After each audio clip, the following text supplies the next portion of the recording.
मित्रांनो, बांगलादेशमधून ही माहिती मिळत आहे की जे व्यापार आयोग आहे यांनी सरकारकडे शिफारस केली आहे ती काय आहे तेही पाहूयात। आणि मित्रांनो, जे व्यापाऱ्याचं मत आहे बाजारभाव कधी वाढतील तेही ऑडिओ क्लिप ऐकूयात।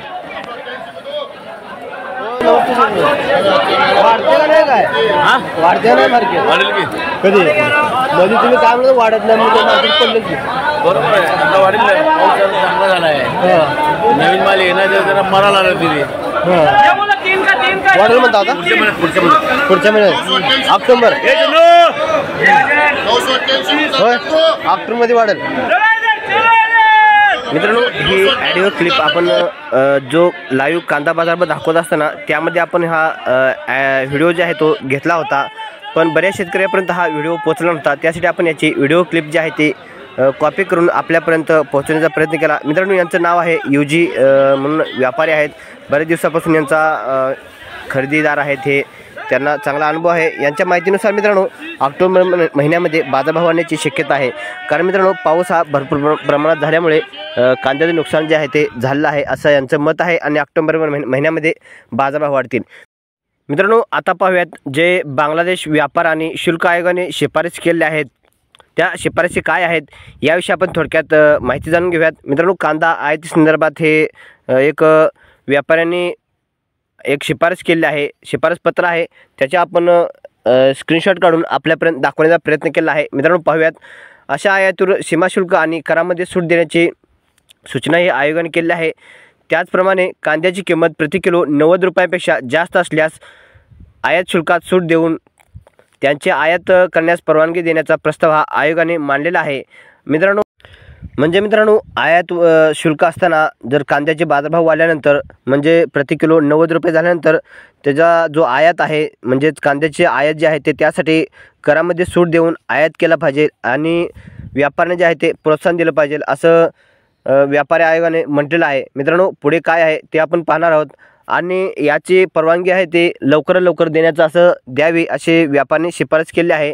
पण शेतकरी मित्रांनो, ज्यावेळेस कांद्याचा बाजारभाव वाढतील म्हणजे 90 रुपयापेक्षा जास्त झाल्यानंतर त्याला प्रोत्साहन द्यावं लागतं। मित्रांनो, सध्या ढाका बाजारामध्ये जर बाजारभाव पाहिला तर 80 ते 85 रुपये एवढा बाजारभाव प्रति किलो हा टिकेमध्ये झालेला आहे।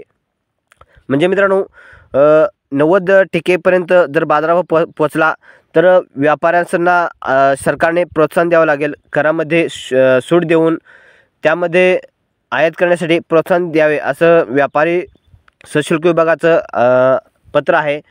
मित्रांनो, सध्या हिरवी मिरचीचा आहे तर सुद्धा पुरवठा जो आहे तो स्थिर ठेवण्यासाठी 20% शुल्क जे आहे ते मागे घेण्याची शिफारस यांनी केली आहे। मित्रांनो, पुढे आणखीन म्हटलेलं आहे की आयोगाने 2024 आणि 2025 या आर्थिक वर्षात कांद्याचे जे उत्पादन जे आहे ते 44 लाख मेट्रिक टन एवढे झाले आहे आणि आयात उदारीकरणामुळे किमती स्थिर राहण्यास मदत झाली आहे। तसेच भाज्यांच्या किमती जे आहे ते स्थिर राहाव्यात यासाठी उत्पादनापासून किरकोळ विक्रीपर्यंत पुरवठा साखळी देखरेख मजबूत करण्यासाठी राष्ट्रीय ग्राहक हक्क संरक्षण विभागाला सांगितलेले आहे। मित्रांनो, याच्यावरून आपल्याला समजून येतं की बांगलादेशमध्ये कांद्याचा तुटवडा हा निर्माण झालेला आहे, तिथे 80 ते 85 टक्के एवढा बाजारभाव झाला आहे। त्यामुळे जे व्यापार आयोग आहे यांनी सरकारकडे मागणी केली आहे की आयातीसाठी प्रोत्साहन द्यावे आणि जे शुल्क आहे ते पूर्णपणे रद्द करावे आणि व्यापाऱ्यांना प्रोत्साहन द्यावे असे यामधून उत्पन्न होतं। आणि मित्रांनो, बांगलादेशमध्ये यावर्षी म्हणजेच 2024-25 मध्ये उत्पादन हे वाढलेलं आहे, त्यामुळे तिथं कांदा आयात कमी करण्यास सुरुवात केली, पण पुन्हा कांद्याचा तुटवडा निर्माण झाला आणि बाजारभावामध्ये वाढ दिवसेंदिवस होत आहे। त्यासाठी व्यापार आयोगाने त्यांना शिफारस केली आहे की आयातीसाठी प्रोत्साहन द्यावे यासाठी। मित्रांनो, बांगलादेशमध्ये भाज्यांसुद्धा बाजारभाव हे वाढलेले आहेत, त्यामध्ये मिरचीचा सुद्धा बाजारभाव वाढलेला आहे। त्यामुळे मित्रांनो, लवकरच बांगलादेश सरकारला नवीन IP हा जारी करावा लागणार आहे। मित्रांनो, आपण सुरुवातीला एक ऑडिओ क्लिप ऐकली, ते म्हणजे जे व्यापारी आहेत त्यांचं म्हणणं आहे की पावसामुळे नुकसान झाल्यामुळे कांद्याचं, त्यामुळे लवकरच बाजारभावामध्ये सुधारणा होण्याची शक्यता आहे, ते म्हणजे ऑक्टोबर महिन्यामध्ये। मित्रांनो, आपला जर कांदा टिकत असेल तर बाजारभावामध्ये लवकर टप्प्याटप्प्याने आणा, पण जर टिकत नसेल तर लगेचच विकून टाकू शकता। मित्रांनो, आपण माहिती देतो ते म्हणजे शेतकऱ्यांना प्रोत्साहन देण्यासाठी।